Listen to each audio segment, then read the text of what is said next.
Labor is under fire over its pledge to fund 24/7 nurses in aged care homes. During the election campaign, Anthony Albanese promised to fund 24/7 nurses in aged care facilities. It was a promise he made day after day after day. 24/7 nurses. 24/7 nurses. 24/7. 24/7 nurses. Nurses 24/7. 24/7 nurses. 24/7. Nurse in a nursing home 24/7. 24/7. Put the nurses back in the nursing homes 24/7. You know how many nurses you'll need in order to deliver that one promise. Look, the sector will grow. And Labor said they'd have this in place by July 2023. That's now 3.5 weeks away. But the aged care minister, Annika Wells, can't identify when or if this promise will be fulfilled.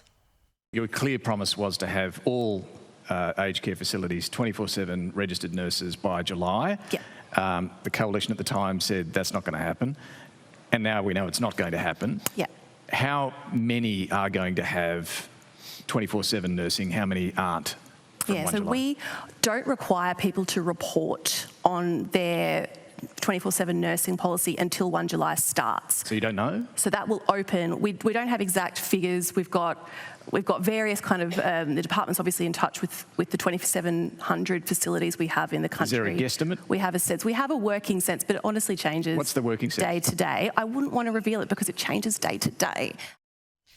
And it went on and it wasn't pretty. All right, let's bring in my panel now. Sky News host Paul Murray and Liz Storer. Well, I mean, Ben Fordham on radio made the point today, Paul, that, you know, that was like almost an episode from Utopia. Yeah. That, like, it doesn't get any... It's just embarrassing. When you hear how many times Anthony Albanese makes that commitment, you think this is something that they will deliver. Well, they passed the legislation, but they told us like weeks into this policy that aged care homes can apply for it not to apply to them, right? So it's not going to be as total as was made out during the election. But then they said they'd do something about cost of living.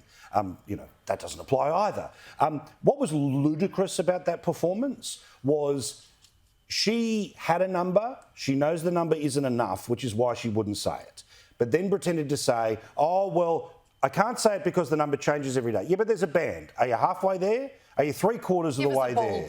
Yeah, and then when Spizzy quite correctly turns around and says, well, what's the last number you knew? What was the number yesterday? Yes. Oh, well, that was a Sunday. We can't possibly. All too clever by half. And look, this is the stuff that when you're flying high on the poles doesn't matter, but when you start to wobble, it speeds up big problems when those problems start to kick in.